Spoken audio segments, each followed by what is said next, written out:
if you were to pick up the annual report of, let's say, Walmart, for example, Walmart went public, I think, in 1972 or something. It's like been public for like 50 years. If you picked up the annual report of Walmart, let's say in 1980, for example, a few years, 7, 8 years after they went public, you would see that they've got very superior economics at the store level, that they generate high returns on equity.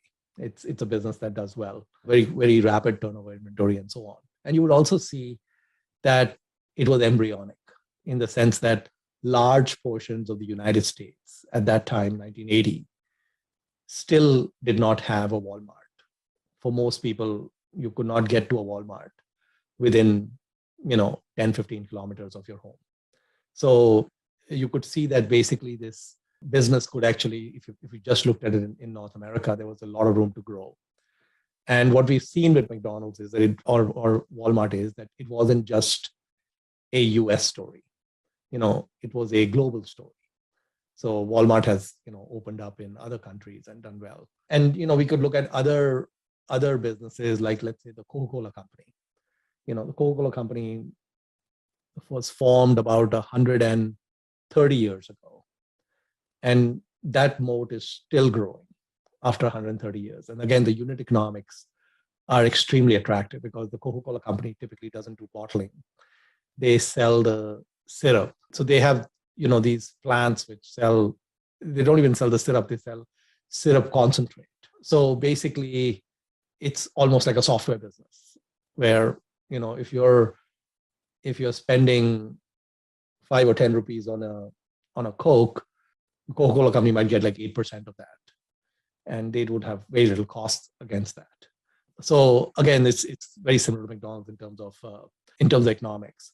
So basically, there are businesses, different kinds of businesses. You can look at a business like MasterCard or Visa or American Express, and they have similar attributes where you have very high returns on invested capital. You have a very long runway, and you have high integrity management with inside ownership and so on. So if one pursues these now, the nature of capitalism is that everyone wants to own these kinds of businesses. Once these kind of moats and, runways, etc., are well known, the businesses get priced to perfection. And they may not be available at a cheap price.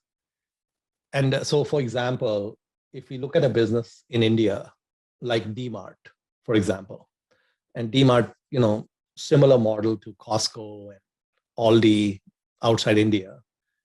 And DMart is very embryonic today. There's very few DMart stores in India relative to what could possibly be their penetrations in 10, 20, or 30 years. But the market recognizes that. And so DMart trades at, huge multiples.